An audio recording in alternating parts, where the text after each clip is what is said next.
اس سے پہلے 16ویں پارے کو ہم لوگوں نے سماعت کیا تھا.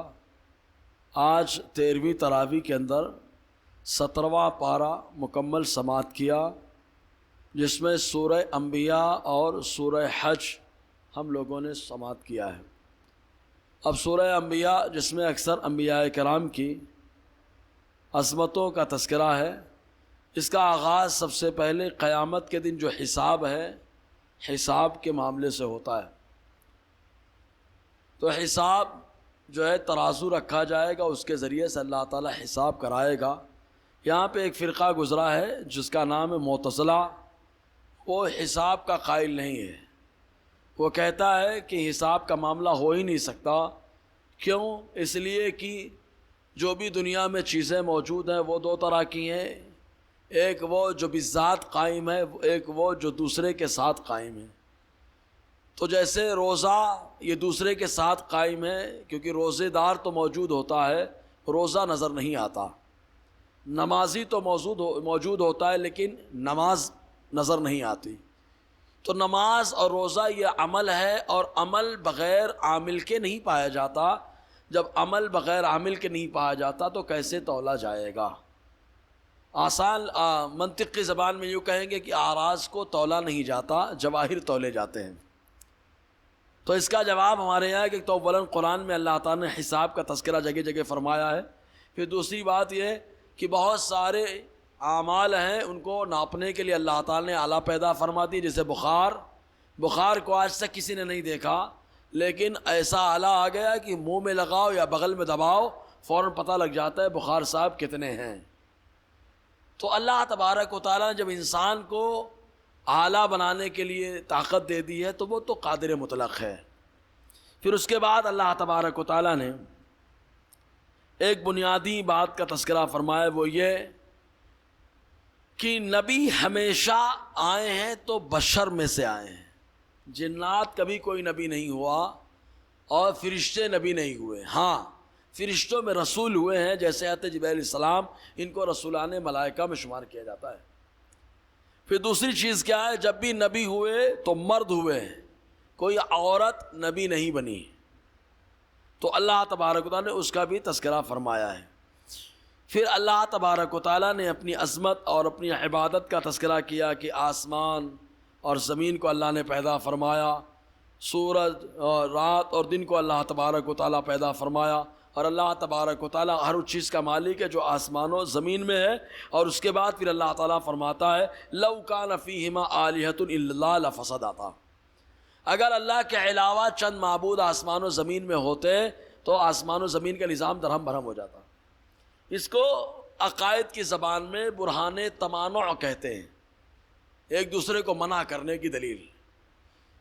مطلب اس کا یہ کہ اگر اللہ کے علاوہ چند معبود ہوتے تو کم سے کم بالفرض 2 معبود ہوتے. اب دونوں میں یا تو اتفاق ہوتا یا اختلاف ہوتا. اگر کوئی کہے ہمیشہ اتفاق ہو تو ایسا ہو ہی نہیں سکتا، کبھی نہ کبھی تو اختلاف ہوگا. جب اختلاف ہوگا تو کسی کی بات مانی جائے گی اور کسی کی بات نہیں مانی جائے گی. جس کی بات مانی جائے گی وہ قادر ہوگا، اور جس کی بات نہیں مانی جائے گی وہ عاجز ہوگا. عاجز خدا نہیں ہوتا، لہٰذا اللہ ایک ہی ہے. اس لیے برہان تمانو جو زمین و آسمان کے اندر اگر اللہ کے علاوہ چند معبود ہوتے تو ان کا نظام خراب ہو جاتا، اسی کی طرف اشارہ دیا گیا تھا. بہرحال ایسے ہی اللہ تبارک و تعالیٰ نے اور بھی کئی چیزوں کا تذکرہ فرمایا. پھر مزید یہ کہ ہم لوگ جو کہتے ہیں، میں درس دے رہا تھا تو ایک ٹیچر نے مجھے بتایا کہ یہ نظریہ سائنس کا ہے. مسئلہ کیا ہے؟ پہلے آسمان اور زمین دونوں ملے ہوئے تھے.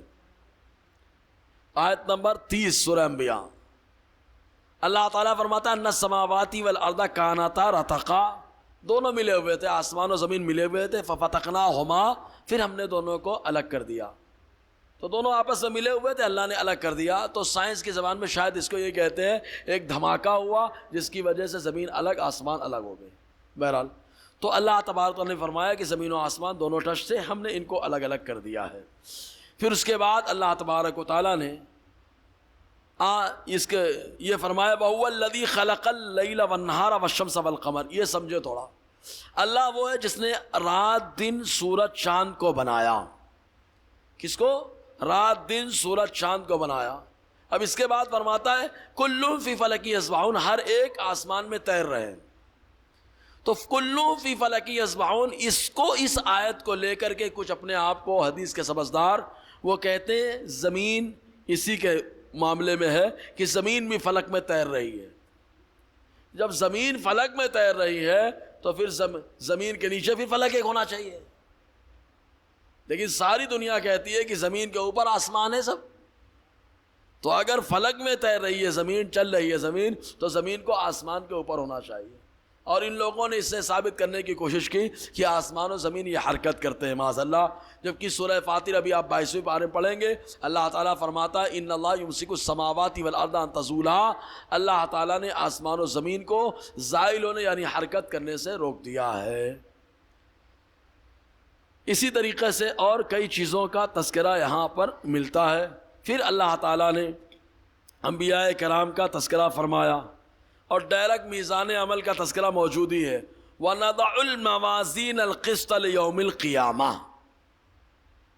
اللہ فرماتے ہیں ہم ترازوؤں کو رکھیں گے انصاف کے لیے قیامت کے دن. فَلَا تُظْلَمُ نَفْسٌ شَيْئًا، تو کسی جان پر ذرہ برابر بھی جو ہے ظلم نہ ہوگا. پھر حضرت موسیٰ ہارون کا تذکرہ، پھر اللہ تعالیٰ نے قیامت کا تذکرہ فرمایا. پھر حضرت ابراہیم کا، حضرت ابراہیم جو آزر کو نصیحت کی تھی اس نصیحت کا تذکرہ اللہ تبارک و تعالیٰ نے فرمایا. پھر حضرت ابراہیم کے بعد ایک واقعہ خاص طور پہ ابراہیم علیہ السلام کا یہاں ذکر کیا گیا ہے. وہ واقعہ یہ ہے کہ حضرت ابراہیم علیہ السلام کے زمانے میں نمرود کی قوم ایک دن کو میلہ لگاتی تھی وہ، اور سارے لوگ میلے میں جاتے تھے اور جا کے بڑے دھوم دھڑاکہ کرتے تھے. تو حضرت ابراہیم علیہ السلام کو ایک دن ان لوگوں نے کہا کہ چلیے آپ بھی چلیے. حضرت ابراہیم نے کہا نہیں میں نہیں جاتا. کہا کیوں؟ کہا انی سقیم، میں روحانی اعتبار سے بیمار ہوں.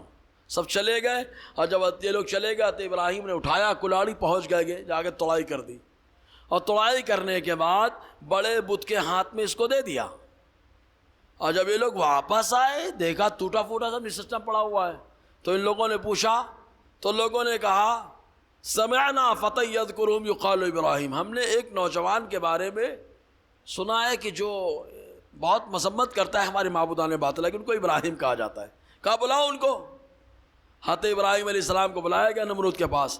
تو نمرود نے کہا انت فعلت هذا بآلهتنا یا ابراہیم، ابراہیم یہ تم نے ہمارے معبود کے ساتھ کیا ہے؟ حضرت ابراہیم نے کہا بل فعلہ کبیرهم، ہم نے تھوڑے نہیں بڑے نے کیا ہے، کیونکہ بڑے کے ہاتھ میں کلاڑی رکھ دیا. تو لوگ خود بولتے ہیں بڑا کیسے کر سکتا ہے، وہ تو پتھر کا ہے. اور یہی سمجھانا تھا آپ کو. پھر یہاں پر ایک اعتراض بڑا خطرناک پڑا. پہلے یہ کہ حضرت ابراہیم بیمار نہیں تھے، انہوں نے بیمار کیوں کہا اپنے آپ کو. دوسرا ہے کہ حضرت ابراہیم نے توڑا تو یہ کیوں کہہ دیا کہ بڑے نے توڑا، تو جھوٹ ہو گیا کھلا کھلا. تو اس کو شریعت کی زبان میں توریہ کہا جاتا ہے. توریہ کا معنی ہے کہ قریب کا معنی نہ لیا جائے، دور کا معنی لیا جائے. جیسے کہ شام جاتے وقت حضرت ابراہیم علیہ السلام کی اہلیہ کو دیکھ کر بادشاہ کے کارندوں نے کہا یہ کون ہے؟ تو کہا یہ میری بہن ہے. قریب کا معنی نہیں لیا کہ بہن ہے، حالانکہ بیوی تھی. دور کا معنی لیا یعنی آدم کی یہ بھی بیٹی ہیں، آدم کی میں بھی بیٹا ہوں، تو اس اعتبار سے بہن. پھر بیمار کہا تو اس اعتبار سے کہ جسم میرا بیمار نہیں، میری روح بیمار ہے، دور کا معنی لیا. اور بڑے نے توڑا چونکہ یہ لوگ شرک کرتے تھے نا، معبودان باطلہ کو بھی مانتے تھے اور اللہ کو بھی مانتے تھے، اللہ کو کہتے تھے بڑا. حضرت ابراہیم نے کہا بڑے نے توڑا یعنی اللہ کے حکم سے میں نے توڑا، تو گویا کہ اللہ نے توڑا. پھر اس کے بعد حضرت ابراہیم علیہ السلام کو آگ میں ڈالا گیا تو اللہ تعالیٰ نے آگ کو گلزار بنا دیا. پھر اس کے بعد حضرت لوط علیہ السلام کا تذکرہ. لوط علیہ السلام جب اپنی قوم صدوم سے نکل کے آئے تھے تو جس علاقے میں آئے وہ فلسطین کا علاقہ. تو اللہ تعالیٰ نے اس علاقے کو کیا کہا معلوم؟ اِلَى الْأَرْضِ الَّتِي بَارَكْنَا فِيهَا لِلْعَالَمِينَ، ایسی سرزمین ہے جس میں ہم نے دنیا والوں کے لیے برکتیں رکھ دی ہیں. تو وہاں پر حضرت لوط علیہ السلام آئے. بہرحال ان کی اہلیہ نہیں آئی، اہلیہ کافروں کے ساتھ رہ گئی. حضرت نوح علیہ السلام کی بیوی اور حضرت لوط علیہ السلام کی بیوی دونوں کافرہ رہیں. ایک کا نام واہلہ تھا، ایک کا نام والہا تھا.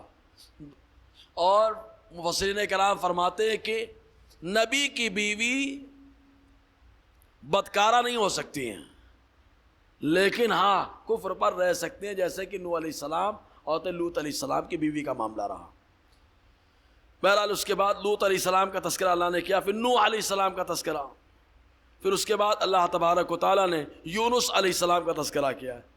یونس علیہ السلام اپنی قوم کو بہت سمجھا رہے تھے، قوم مان ہی نہیں رہی تھی، اور جب نہیں مان رہی تو اپنے علاقے کو چھوڑ دیا، نینا کا نہیں رہوں گا، چھوڑ کے گئے، دریا پار کرنے لگے، بیٹھ گئے اس میں کشتی میں، تو کشتی ڈوبنے لگی، کہا لگتا ہے کوئی بھگوڑا غلام آیا ہوا ہے، تو سب کے نام سے قرار ڈالا گیا، چٹھی پاڑی گئی، تو الگ الگ نام نکلا، آخر میں آتے یونس علیہ السلام کے نام سے چٹھی نکلی، اٹھا کر کے آپ کو ڈال دیا گیا دریا میں، ادھر دریا میں ان کو ڈالا گیا، ادھر مچھلی نے منہ کھول رکھا تھا اندر، 7 دن مچھلی کے پیٹ میں رہے، اور اس کے بعد اللہ کا ذکر کرتے رہے، اللہ نے پھر باہر نکالا، اور اللہ تبارک و تعالیٰ فرماتا انہی کے بارے میں، یہ مچھلی والے ہیں، اذ ذہبا مغاضبا، جب غصہ ہو کر کے جا رہے تھے اپنی قوم سے، اس کے بعد ہم نے ڈال دیا، فنادا فی الظلمات، تو تاریکیوں میں انہوں نے مجھے پکارا، کیسی تاریکی؟ سمندر کی تاریکی، پھر مچھلی کے پیٹ میں تاریکی، اندر پکارا، کیا کہتے؟ لا الہ الا انت سبحانک انی کنت من الظالمین۔ اللہ فرماتا ہے فاستجبنا لہ، ہم نے ان کی دعا کو سن لیا، ونجیناہ من الغم، ہم نے اس غم سے ان کو نجات دے دیا۔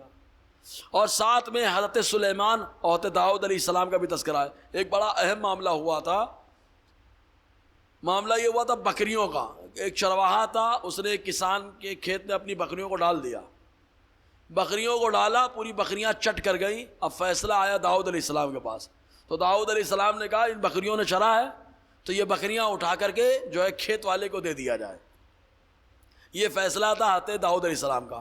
حضرت سلیمان علیہ السلام نے سنا، کہا یہ نہیں، ایسا نہیں ہو، یہ بکریاں دی جائیں کھیت والے کو، اور کھیت دیا جائے بکری والے کو، اور بکری والے سے کہا جائے کہ تم کھیتی کرو یہاں تک کہ اتنے ہی درخت ہو جائیں بڑے بڑے جتنے کسان نے کیے تھے اور تمہاری بکری نے چرے تھے، تاکہ تو اتنے دن تک وہ تمہاری بکری کا فائدہ اٹھا اور اتنے دن تک تم کھیتی کرو تاکہ ان کو درد کا احساس ہو۔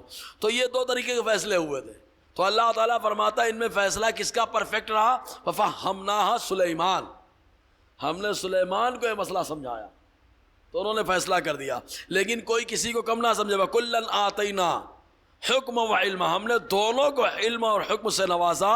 ارے داؤد کی شان تو یہ کہ وَسَخَّرْنَا مَعَ دَاؤد الْجِبَالَ، پتھر اٹھا لے تو یسبحنا، اللہ کی پاکی بولنے لگے، پرندے آپ کی آواز سننے لگے، لوہا ایک دم نرم ہو جائے۔ پھر سلیمان علیہ السلام کی شان کی ہوا کو اللہ نے ان کے تابع فرمان کر دیا، اور شیطانوں کو بھی آپ کے کنٹرول میں کر دیا، سارے شیطان حضرت داؤد علیہ سلیمان علیہ السلام کے کنٹرول میں۔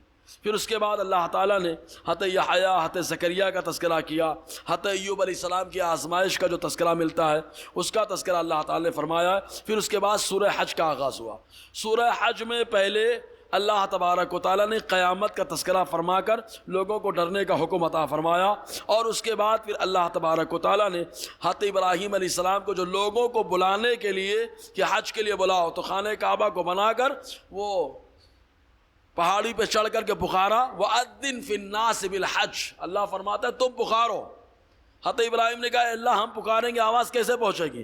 تو اللہ تعالیٰ نے فرمایا اے ابراہیم تمہارا کام ہے پکارنا، پہنچانا میرا کام ہے۔ تو حضرت عبداللہ ابن عباس فرماتے ہیں قیامت تک جتنے لوگ حج کرنے والے تھے سب لوگ اپنی ماں کی پیٹ سے اور اپنے باپ کی پشت سے لبیک کی صدا بلند کیے تھے، جس کا تذکرہ یہاں اللہ تعالیٰ نے فرمایا یاتوک رجالا وعلی کل ضامر یاتین من کل فج عمیق، ہر کوئی آئے گا، کوئی پیدل آئے گا اور کوئی اونٹنی پہ سوار ہو کر کے آئے گا۔ پھر اس کے بعد اللہ تعالیٰ نے فرمایا قربانی کرنے کا، اور قربانی میں رب نے فرمایا کیا نہ گوشت پہنچتا ہے نہ خون اللہ کو پہنچتا ہے، اللہ کو تو تمہارا تقوی پہنچتا ہے، اور بھی کئی چیزوں کا تذکرہ ہے۔ انشاءاللہ گفتگو رہے کہ اللہ تعالیٰ فیضان قرآن برکات قرآن سے مالا مال فرمائے۔ الحمدللہ رب العالمین۔